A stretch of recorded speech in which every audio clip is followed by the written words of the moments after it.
ओम नमो भगवते वासुदेवाय। जय जगन्नाथ। समस्त को मोर अनेक अनेक धन्यवाद एवं गुरुजन मान को मोर नमस्कार।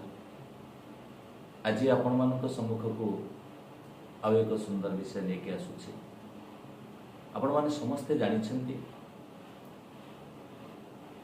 आमर प्रभात अच्छी जेबे कहिब मूर्ख पास सकल धर्म जीवनाश। कह मूर्ख आज्ञा मूर्ख संसार रे किए? पाठ होची आमर तीन प्रकार। प्रथम होची शिक्षा, तापर होची विद्या, तापर होची पाठ। शिक्षा कौन ना पिलाटी जिते छोट अवस्था परिवार शासित हो माड़ गाड़ी खाई जो विद्या को ग्रहण करे, बापा डाकिबा, माँ डाकिबा, अली अजट कर खाइबा शिखिबा, चलवा शिखिबा, ये जो संस्कार तो है जो शिक्षा ग्रहण करता है शिक्षा कहुए। शासित है जो शिक्षा ग्रहण करता है टिके बड़ है जिते से विद्यालय को जाए बही पाठ पढ़े, पुस्तकगत पाठ को आज्ञा विद्या कहुए।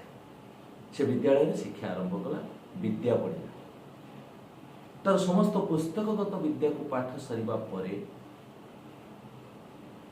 शेष पाठ ताको पढ़ा को ही पाठ। से कोन समय कथा ना चतुर्थ अवस्थार कथा। पाठ को आम समस्ते ग्रहण करने को पड़ो। पाठ कौन ना पा कहले पाइबा, ठ कहले शून्य मंडल। ए शून्य मंडल रु जो ज्ञान मिले बा जो विद्या को ग्रहण करने को मिले ताहा होची पाठ। आ से पाठ पढ़ेबार मार्गदर्शक केवल होउछंती सद्गुरु देवता। तांको व्यतीत अन्य केही मध्य से पाठर दिव्यालोक आमको दर्शन करि परिबे नाही। तो कहिबार तात्पर्य होचे एया जे मूर्ख किए। ए गोटे सुंदर कथा उदाहरण मन पड़ी जाए।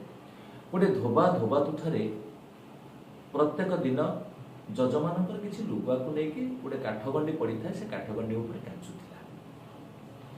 दिन पर दिन गड़ीगला। हठात दिने कौन है धोबटी लुगा काचु काचु से जो काठगंडीटा पड़ी से काठगंडी गड़ीगला। ता तले गोटे खुंटियाटी थिला, से खुंटियाटी आसी गोटे लुगारे पसी चिरीगला। धोबाटी कौच काठगंडी के मूर्ख, मु जजमान लुगा को आज जाके काचुली करी तु चिरीदेलु, मुझे कौन उत्तर देवी? आज्ञा काठगंडी कहला तू मते मूर्ख कहलु। मु आज जाके केते कचड़ा तोर सही, केते पहाड़ सही, किछि कहनी। आज कहीं मु गड़ी गली खुंटियाटी बसीगला, ताहा विचार न करी मते हठात मूर्ख कहदे। तू सिना मते मूर्ख कहलु, मु तते मूर्ख कहबी।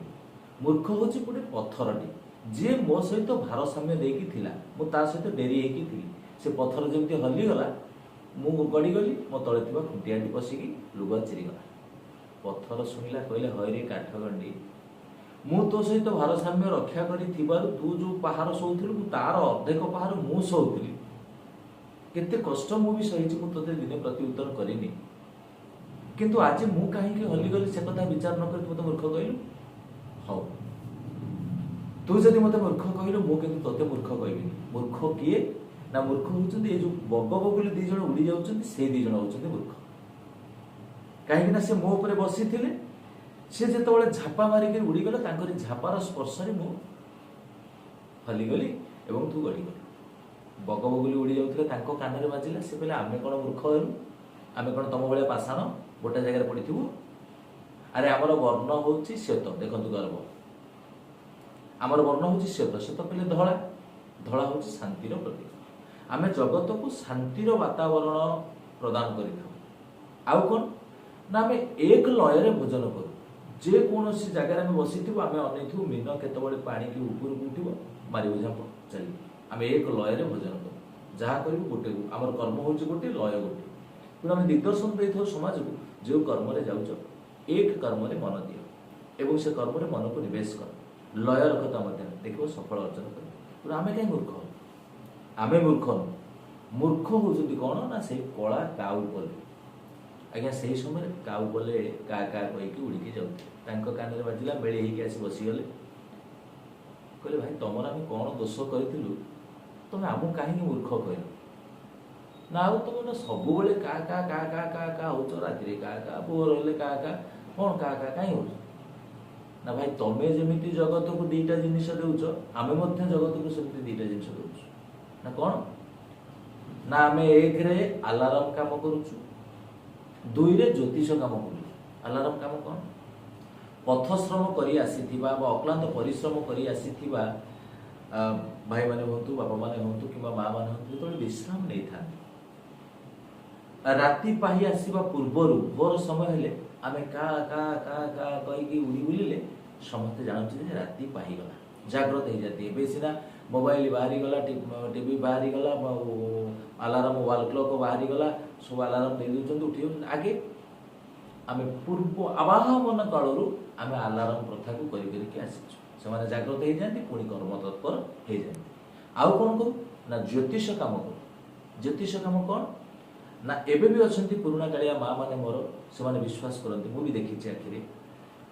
ତ ବାହାରେ କୌଣସି ପୁଅ ଝିଅ ଅଛନ୍ତି କିମ୍ବା ବନ୍ଧୁବାନ୍ଧବ କିଏ ଅଛନ୍ତି, କିଛି ଦିନ ଲାଗିଗଲା ଆସୁନାହାନ୍ତି, ଅସୁବିଧା ଅଛି, ମନରେ ଏଇ କଥାକୁ ସ୍ମରଣ କରି ମା ମାନେ କ'ଣ କରନ୍ତି ନା ଉଷୁନା ଚାଉଳ 2 ମୁଠାକୁ ହାତରେ ଧରି ଗୋଟେ ଭଲ ଆଉ ଗୋଟେ ମନ୍ଦକୁ ବିଚାର କରିକି ଅଗଣାରେ ଆଣିକି ଥୋଇ ଦିଅନ୍ତି। ଭଲ ମନ୍ଦ ବିଚାର କରିବା ପାଇଁ ସେତେବେଳେ ଅଗଣାରେ ଆଣି ଚାଉଳ 2ଟା ଥୋଇ ଦିଅନ୍ତି। ଆମେ ଯେଉଁ ପଟକୁ ଖାଇକି ଉଡ଼ିଯାଉ ସେମାନେ ବିଶ୍ୱାସ କରନ୍ତି ଏହା ହିଁ ସତ୍ୟ। ପୁଅ ଆସିବାର ଅଛି, ମୋ ପୁଅ ଆସିବ ନା ଆସିବନି, ଆସିବ ଏପଟରେ ଚାଉଳ, ଆସିବନି ଏପଟରେ ଚାଉଳ। ଆମେ ଯଦି ସେ ଆସିବ ଚାଉଳ ଟିକେ ଖାଇକି ଉଡ଼ି ପଳାଉ, ମା ବିଶ୍ୱାସ କରେ ପୁଅ ଆସିବ, ଏବଂ ପୁଅ ମଧ୍ୟ ଆସୁଥିଲା। ତାହା ମଧ୍ୟ ବିଶ୍ୱାସରେ ଏପର୍ଯ୍ୟନ୍ତ ସୁଦ୍ଧା ବି ଅଛନ୍ତି କିଛି ମା ମାନେ। ଜ୍ୟୋତିଷ କାମ ଆମେ କରୁଛୁ। ତେଣୁ ଆମେ କାହିଁକି ମୂର୍ଖ? ମୂର୍ଖ ଆମେ ନୁହେଁ। ସେମାନେ କ'ଣ କଲେ? କାଉମାନେ ନା ବଗବଗୁଲିର ଦୋଷ ଦେଲେ, ନା ପଥରର ଦୋଷ ଦେଲେ, ନା କାଠଗଣ୍ଡିର ଦୋଷ ଦେଲେ, ନା ଧୋବାର ଦୋଷ ଦେଲେ। ସେମାନେ ସିଧାସଳଖ ଭାବରେ ପ୍ରେରଣା କଲେ ଭାଗବତର ଗୋଟିଏ କଥା, ମୂର୍ଖ ସଂସାରରେ କିଏ? ନା ଆଜ୍ଞା, ଯେ ପାଞ୍ଚେ ପର ପାଇଁ ମନ୍ଦ, ତା ମନ୍ଦ ପାଞ୍ଚନ୍ତି ଗୋବିନ୍ଦ। ଯେ ଅନ୍ୟର ଅମଙ୍ଗଳ ଚିନ୍ତା କରେ, ଅନ୍ୟକୁ ଖାଲରେ ପକାଇବାକୁ ଚେଷ୍ଟା କରେ, ଅନ୍ୟକୁ ସଦାସର୍ବଦା ବିପଦରେ ପକାଇବାକୁ ଚେଷ୍ଟା କରେ, ତାଠାରୁ ସଂସାରରେ ବଡ଼ ମୂର୍ଖ ଆଉ ବୋଧ ହୁଏ କେହି ନାହାନ୍ତି। ତେଣୁ ସମସ୍ତଙ୍କୁ ମୋର ଯୋଡ଼ ହସ୍ତରେ ନିବେଦନ, ଭଗବାନଙ୍କର ଅମୃତମୟ କୃତ ଏ ସୁନ୍ଦର ଶରୀର, ଜନ୍ମ, ମାନବ ଜନ୍ମ, ଆକୁ ସାର୍ଥକତା ପ୍ରତିପାଦିତ କରିବା ପାଇଁ ହେଲେ ପ୍ରଥମ କର୍ମ ଆମର ପରୋପକାର, ପରର ଉପକାର କରିବା। ଯଦି ସେତକ ବି ନ କରିପାରୁଛନ୍ତି, ଶୁଭଚିନ୍ତକ, ସମସ୍ତଙ୍କର ଶୁଭଚିନ୍ତା କରିବା, କାହାର କେବେ ହିଂସା କରିବା ନାହିଁ, କାହାକୁ ଖାଲରେ ପକାଇବାକୁ ଚେଷ୍ଟା କରିବା ନାହିଁ, କାହାକୁ ବିପଦରେ ପକାଇବା ପାଇଁ ଚେଷ୍ଟା କରିବା ନାହିଁ। ତେଣୁ ଆମେ ପରିବର୍ତ୍ତନ ହେବା, ସମାଜକୁ ପରିବର୍ତ୍ତନ କରିବା, ନିଜ ମନକୁ ପରିବର୍ତ୍ତନ କରିବା। ଜୟ ଜଗନ୍ନାଥ। ଓମ୍ ନମଃ ଭଗବତେ ବାସୁଦେବାୟ।